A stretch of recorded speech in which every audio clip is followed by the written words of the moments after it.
दोस्तों आज मैं आपको एक ऐसी कहानी सुनाने वाला हूं जो हर इन्वेस्टर के लिए एक डरावना सपना है। सोचो, एक देश जिसकी स्टॉक मार्केट दुनिया में नंबर 1 थी, अमेरिका से भी बड़ी थी, यूरोप से भी तेज थी, लेकिन फिर एक दिन ऐसा आया कि पूरी मार्केट धड़ से गिर गई और 35 साल बाद भी वापस नहीं उठ पाई। जी हां, मैं बात कर रहा हूं जापान के 1989 के क्रैश की, जो दुनिया का सबसे बड़ा फाइनेंशियल नाइटमेयर माना जाता है। आप लोगों ने मेरे कमेंट सेक्शन में बार बार लिखा कि जापान की केस स्टडी मुझे समझाइए। फ्रेंड्स, 2 महीने पहले मैंने एक वीडियो में पूछा था, should I make a detailed video on Japanese stock market crash. तो आपने क्या किया? कमेंट भर भर के जापान जापान लिख दिया, करीबन 1000 से ज्यादा बार। एग्जैक्ट याद करूं तो 1247 टाइम्स। और कुछ कमेंट्स तो देखो क्या क्या आए मेरे को कि सर जापान की केस स्टडी करो, जापान 1989 से डर लग रहा है, सिर्फ बंद कर दूं क्या? इंडिया में भी यही होगा क्या? और फिर कल रात 11 बजे साहिल का मैसेज आया। 26 साल का सॉफ्टवेयर इंजीनियर, बेंगलुरु में 3 साल से रेगुलरली एसआईपी कर रहा है, 25,000 रुपीज हर महीने। उसने लिखा, संजय सर, मैंने जापान का केस स्टडी किया, 1989 में इन्वेस्ट किया होता तो आज 2025 में भी मेरा पैसा सेम होता। 35 इयर्स वेस्ट हो जाते। मेरे 3 लाख रुपए मंथली इन्वेस्टमेंट 20 साल बाद भी ब्रेक इवन। मेरे रिटायरमेंट गोल्स, बच्चों की एजुकेशन, सब बर्बाद हो जाएगा क्या? क्या इंडिया में भी जापान जैसी ट्रेजेडी होने वाली है? मतलब ना, ये डर जो है सिर्फ जापान तक सीमित नहीं है, ये दुनिया भर के इन्वेस्टर्स को आज भी हॉन्ट करता है। और आज मैं इसी डर का जवाब आपको देने आया हूं। इस वीडियो में आपके साथ 6 सीक्रेट्स शेयर करूंगा। पहला ये कि जापान का क्रैश कोई एक्सीडेंट नहीं था, बल्कि इसमें अमेरिका का हाथ था। दूसरा, 1985 का प्लाजा अकॉर्ड, जहां एक सीक्रेट मीटिंग हुई और उसने जापान की इकोनॉमी की कमर तोड़ दी। तीसरा, कैसे एक ही देश में एक ही वक्त पर कुछ लोगों ने सब कुछ खो दिया और कुछ लोगों ने अपनी जिंदगी की सबसे बड़ी वेल्थ क्रिएट करी। चौथा, जापान के सो कॉल्ड लॉस्ट डेकेड्स के अंदर भी ऐसी सक्सेस स्टोरीज लिखी गई हैं जो दुनिया को इंस्पायर करती है।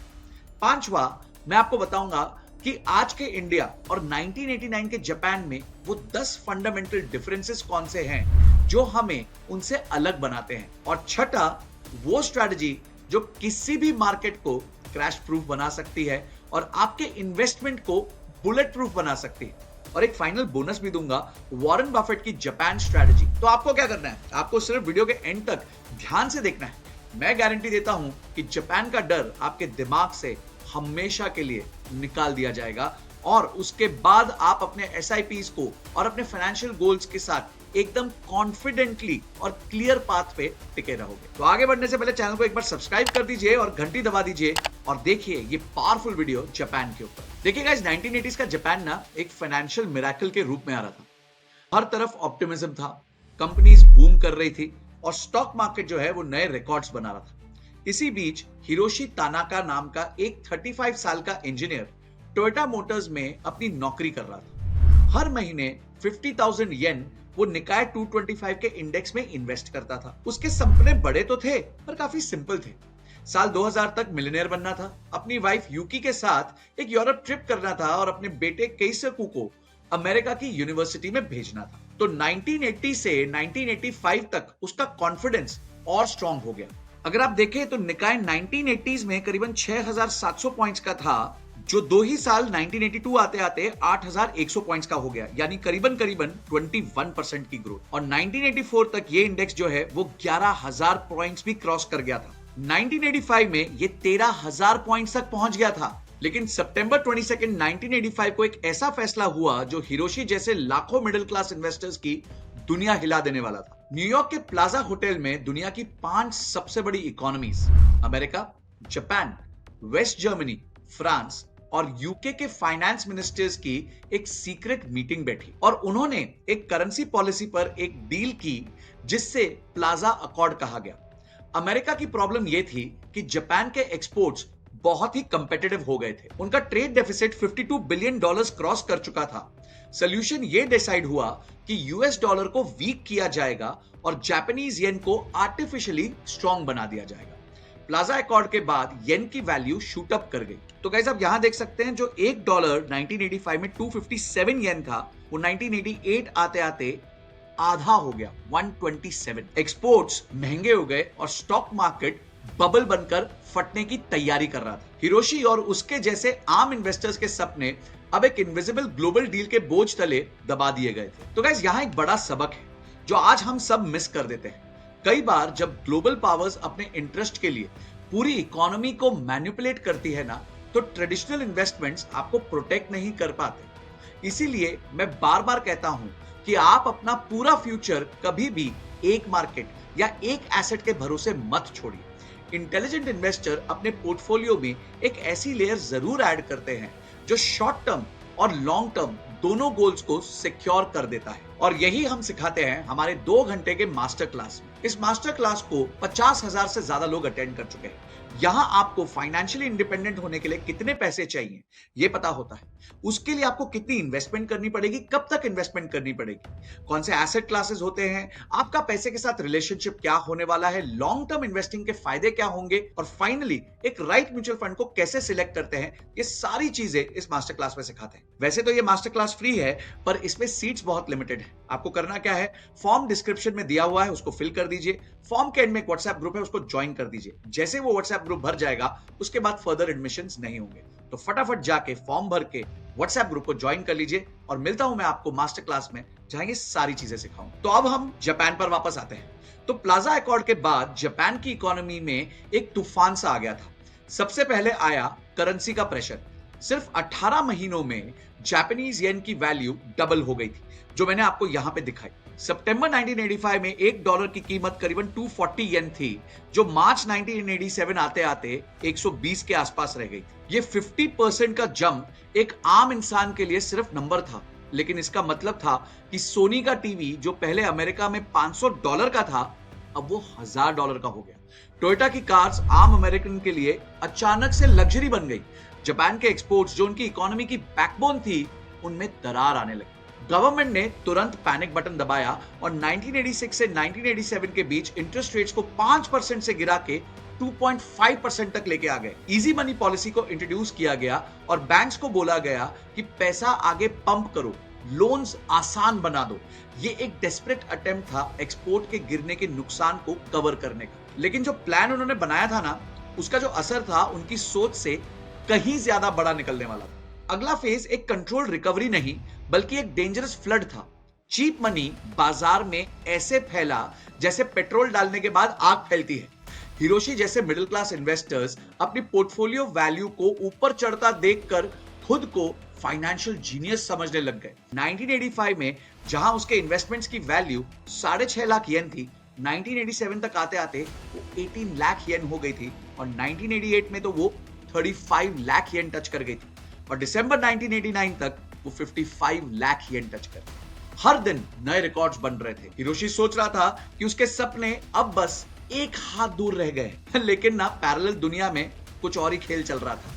टोक्यो की रियल एस्टेट प्राइसेस 4 गुना हो गए थे। इंपीरियल पैलेस की लैंड वैल्यू कैलकुलेट की गई, जो पूरे कनाडा की लैंड से भी ज्यादा थी। गिंजा डिस्ट्रिक्ट में 1 स्क्वायर मीटर लैंड की कीमत $1 मिलियन तक पहुंच गई थी। टैक्सी ड्राइवर स्टॉक टिप्स देने लग गए थे, हाउसवाइफ स्पेकुलेशन करने लगी, और कंपनीज लोन लेकर स्टॉक मार्केट में पैसा डालने लगे। प्राइस टू अर्निंग रेशियोज 60 और 70 के बीच डांस करने लगा, जो इंडिया में इस टाइम पे 20 to 25 के बीच में है। मीडिया रोज हेडलाइंस बनाता था, जापान अनस्टॉपेबल है, और इसी मीडिया नॉइस के बीच में एक सच छुपाया जा रहा था। सवाल यह था कि क्या यह असली ग्रोथ थी या सिर्फ एक सपना जो किसी भी दिन टूटने वाला था।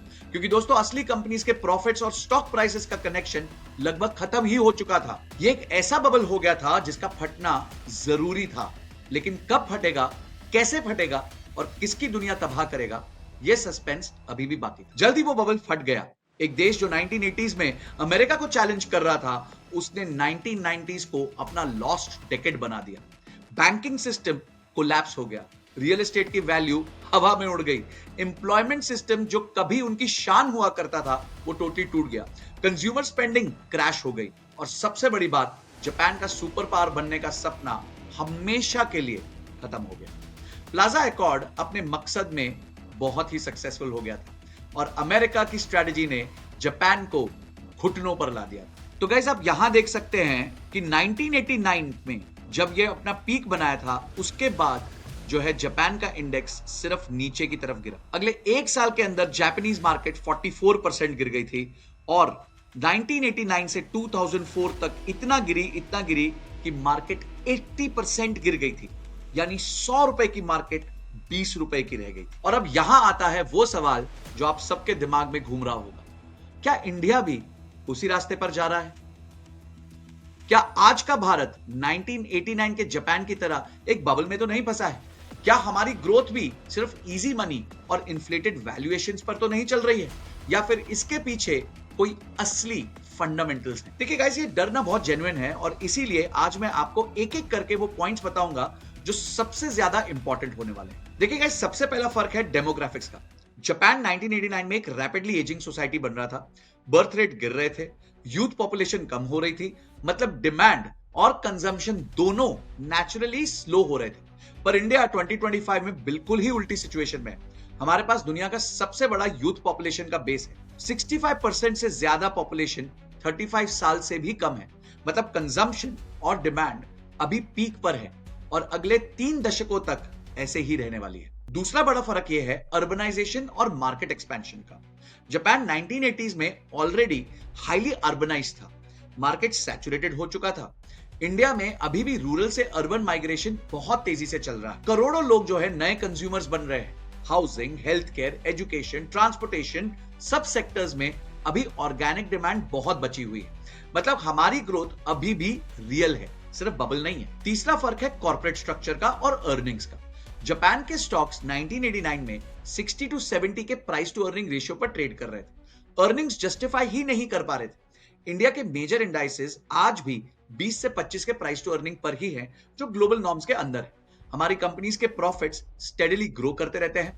आईटी, फार्मा, बैंकिंग, मैन्युफैक्चरिंग, सब में अर्निंग्स का सपोर्ट मिल रहा है। चौथा बड़ा फर्क है करेंसी और ग्लोबल ट्रेड पोजीशन का। जापान की इकोनॉमी एक्सपोर्ट ड्रिवन थी। जैसे ही येन अप्रिशिएट हुआ, उनके एक्सपोर्ट्स टोटली कोलैप्स हो गए। इंडिया की ग्रोथ का बेस अब सिर्फ एक्सपोर्ट्स पर नहीं है, बल्कि डोमेस्टिक कंजम्पशन पर भी है। हमारा 60% जीडीपी सिर्फ इंटरनल डिमांड से आ रहा है।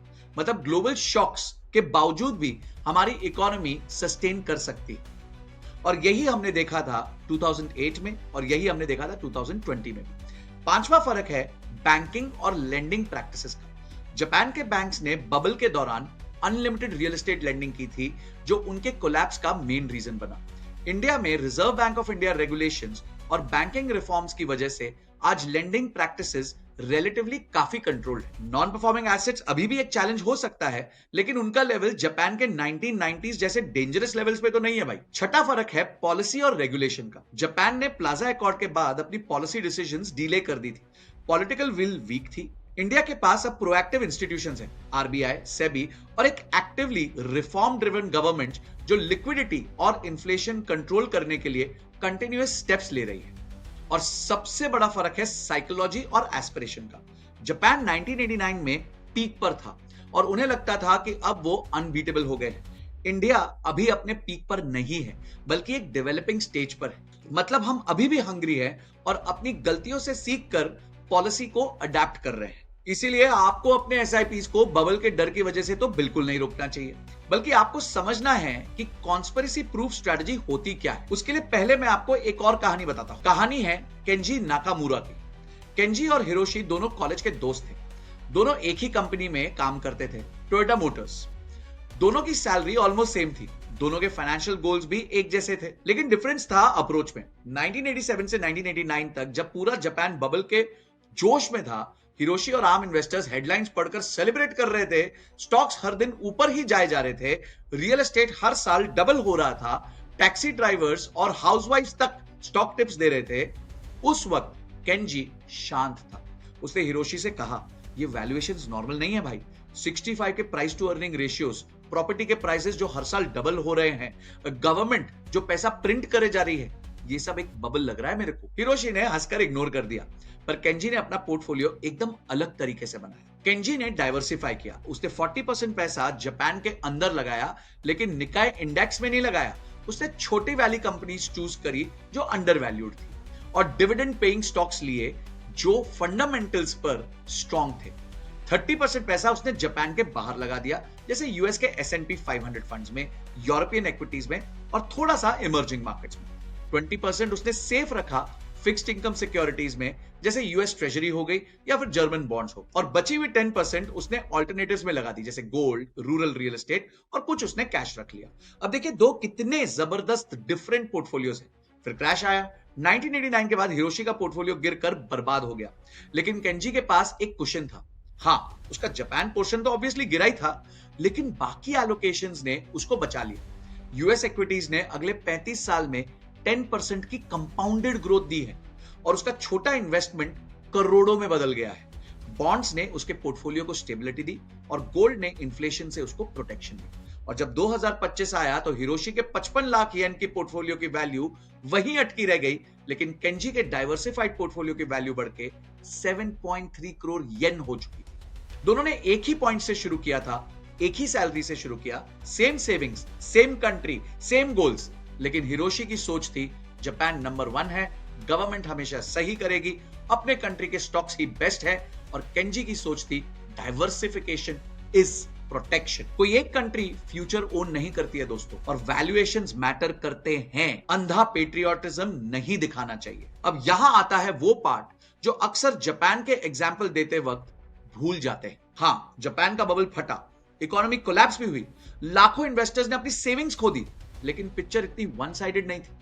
यूएस ट्रेजेडी के बीच भी ऐसे लोग थे जिन्होंने वही समय पर अपनी जिंदगी का गोल्डन फेज भी बनाया था। सोचिए 1992 का जापान, जहां निकाय अपने पीक से 60% नीचे आ चुका था। सब लोग मार्केट से भाग रहे थे, लेकिन कुछ कॉन्ट्रेरियन वैल्यू इन्वेस्टर्स वापस आ रहे थे। सेठ क्लारमैन जैसे ग्लोबल फंड मैनेजर्स ने छोटी जापानीज कंपनीज खरीद ली, बुक वैल्यू से भी नीचे ट्रेड कर रही थी वो। उन्होंने कहा जब सब लोग बेच रहे होते हैं ना, तभी ही सही वक्त होता है खरीदने का। और अगले 10 साल तक उन्होंने पोर्टफोलियोज में 18 to 20% एनुअलाइज्ड ग्रोथ बनाई। मतलब वही लॉस्ट डेकेड जिसे हम सिर्फ बर्बादी बोलते हैं, कुछ लोगों के लिए वो एक वेल्थ क्रिएशन की मशीन बन गई। और ऐसी एक और कहानी है ताकेशी यामामोतो की, एक जापानीज बैंक एम्प्लॉय। 1995 में जब लोग मार्केट को डेड मान चुके थे, उसने क्वाइटली एक सिंपल एसआईपी चालू कर। हर महीने 50,000 येन बिना किसी ड्रामा के।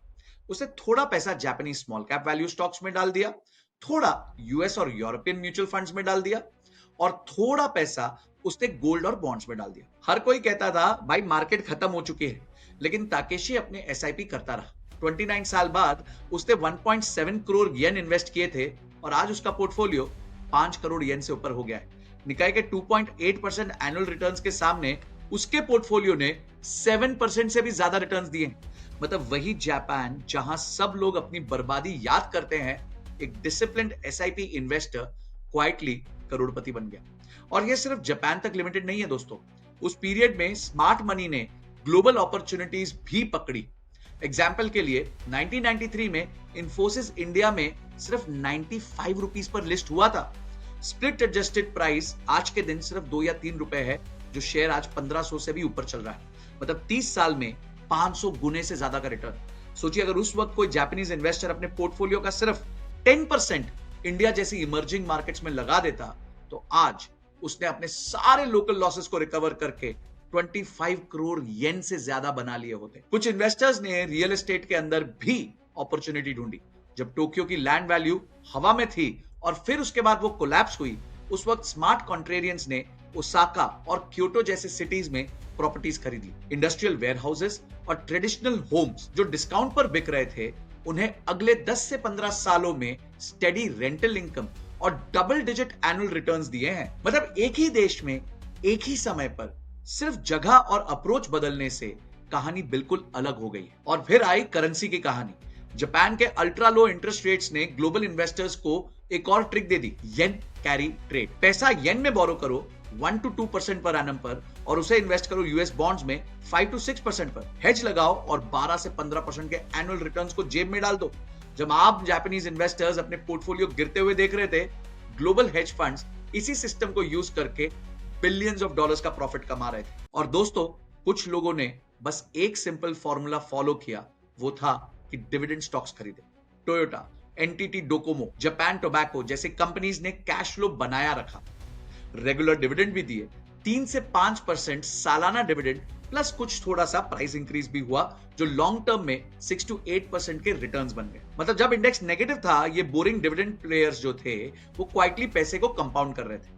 ये सब स्टोरीज ना एक ही चीज प्रूव करती है, प्रॉब्लम इन्वेस्टिंग की नहीं थी, प्रॉब्लम थी ब्लाइंड इन्वेस्टिंग की।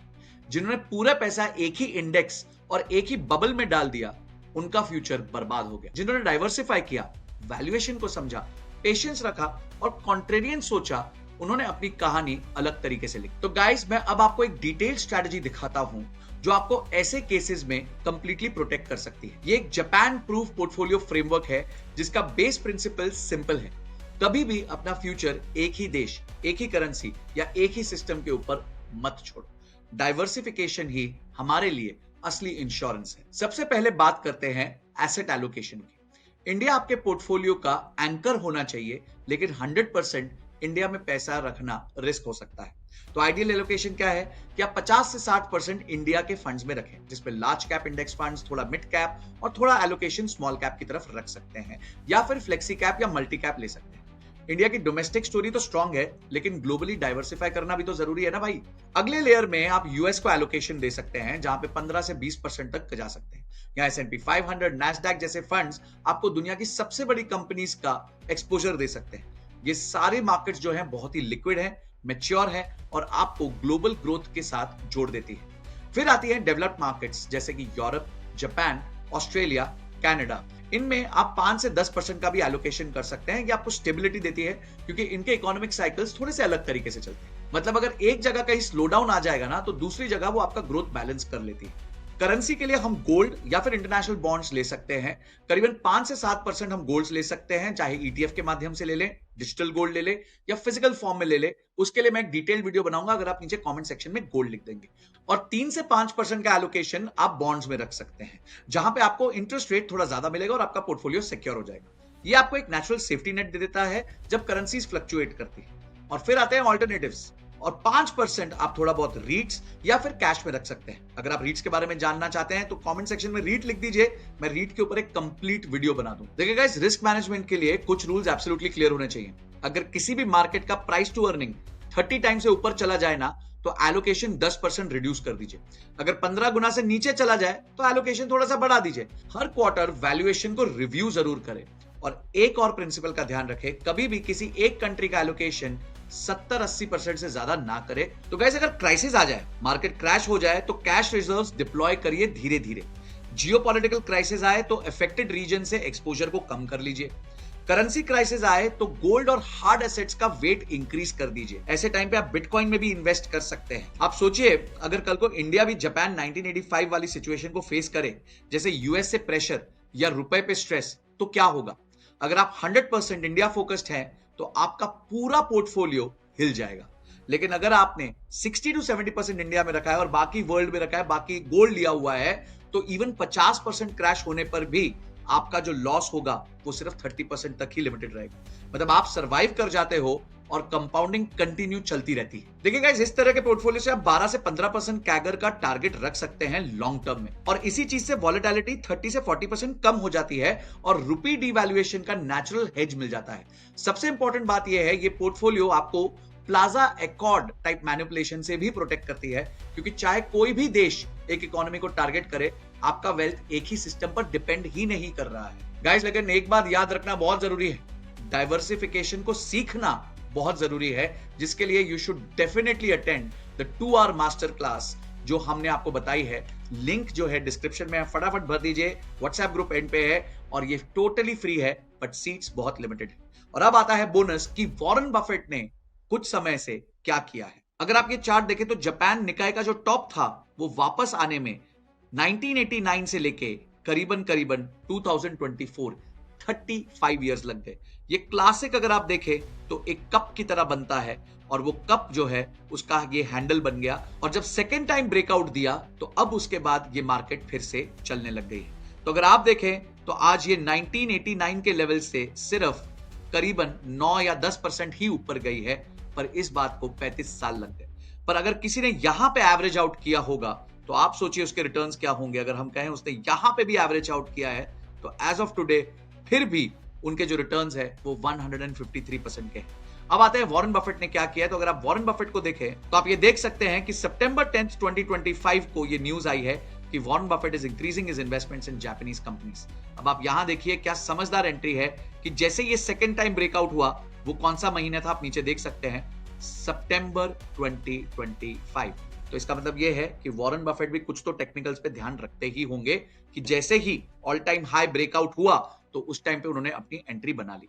पर यहां पे एक बहुत इंटरेस्टिंग चीज है, अगर आप देखें तो उनकी होल्डिंग्स में उन्होंने कौन कौन सी कंपनीज ली। उन्होंने लिया है Mitsubishi Corporation, Itochu Corporation, Mitsui and Corporation और सुमितोमो ग्रुप। पर मजेदार बात जो उन्होंने सबसे इंपॉर्टेंट कही है, वो अगर आप सुनेंगे तो आप हिल जाएंगे कि ये इन्वेस्टमेंट्स उनको एक्चुअली फ्री में पड़ रही हैं। अगर आप ये देखें तो वॉरेन बफेट ने जो शेयर्स खरीदे हैं वो येन बेस्ड बॉन्ड से बोरोइंग करके खरीदे हैं, वो भी 0.5% पर एनम पे।